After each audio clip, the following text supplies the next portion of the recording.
you have any history in that gym down there? Have you played there? Not really, because ever since they moved the state tournament to the Alamo Dome, so I really haven't played there too much. I think I went there one time for like a AAU camp. You know how colleges host camps. So yeah, I think I've been there one time to play in that. That's it.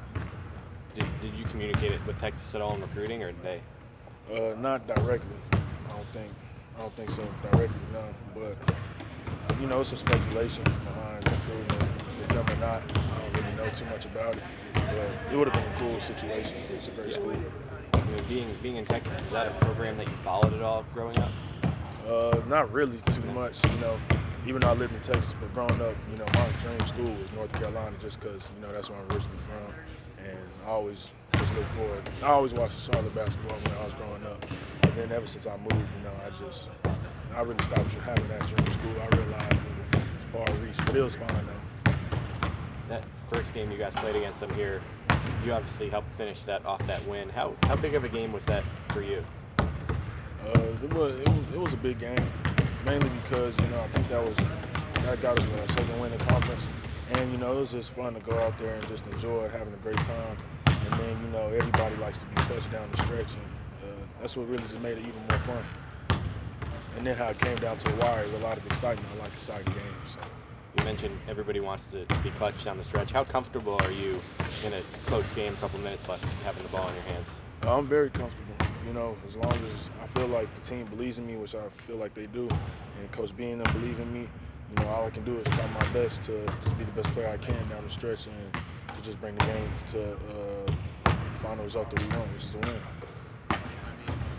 How do you set aside, I don't know if you ever had a game in high school like the other day where, you guys are down 30 at one point. How do you set aside a game like that so quickly and move on? You just got to look forward to the next game, because if you really just let that game in the past really hold you back, it's going to happen again. Because, in this league, every game's tough.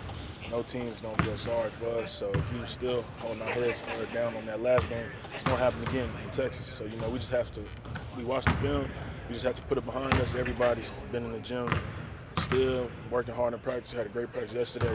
Look to have a great practice today. And just go into Texas and really just compete like we know how and play hard.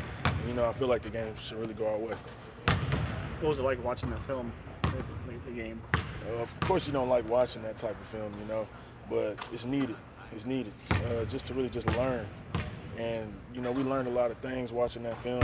And there's a lot of uncharacteristic things that we did as a team. A lot of uncharacteristic things we looked at and really ain't even look like us as a team. Whether we have a lot of people or not, that just wasn't us or how we play.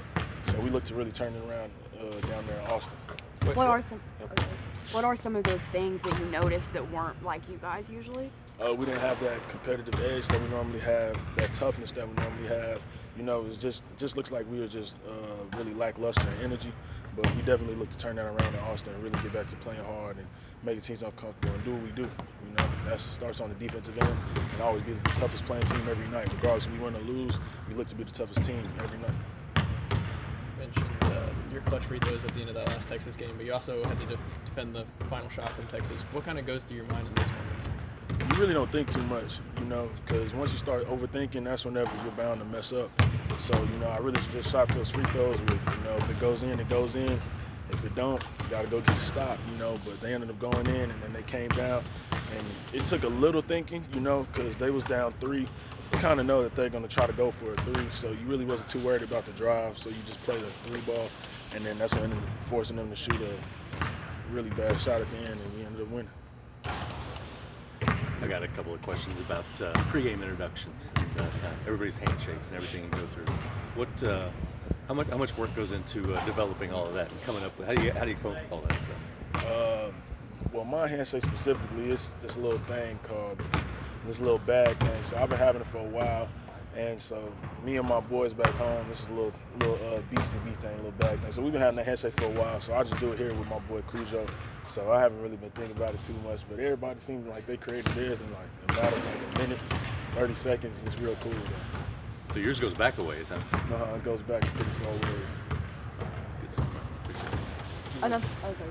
You were in that last shot that they had. You're matched up with another freshman point guard. Is there any pride that you take in that, being the top freshman point guard of this?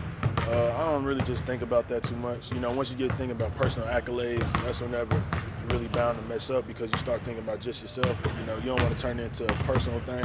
But at the same time, every night, regardless it's a freshman point guard or a senior grad transfer, you know, I want to go out there and try to be the best point guard on the floor, if not just the best player all around on the floor, and just give it my all.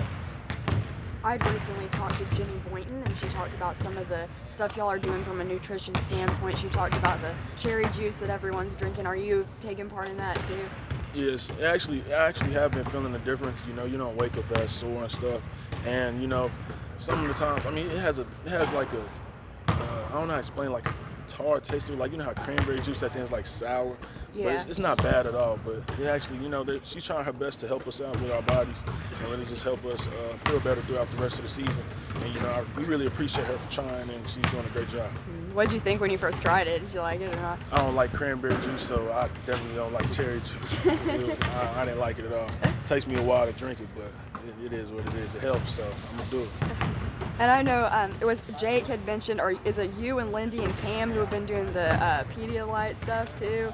Yeah, keep our bodies well hydrated, and you know, because you know, with the minutes coming, you know, it's a lot going on. It's a big toll on our bodies, so we just got to do our best to just take care of our bodies, which everybody on the staff is helping us, and you know, it really just shows the effort that they put into us. Jenny had talked about how recovery is such a focus. How have you all been really focused on that? You know, after practice, after playing for a while. Yeah, I ice bath at least 4 out of the 7 days, and I just at this point in the season, you really just want to just make sure that you're in the best shape that you can be, because everybody, you know, is going to be beat up and worn down. It's a matter of fact who actually, you know, cares enough to take care of their bodies and really just focus on, you know, the court, school, and take care of their bodies, just those 3 things.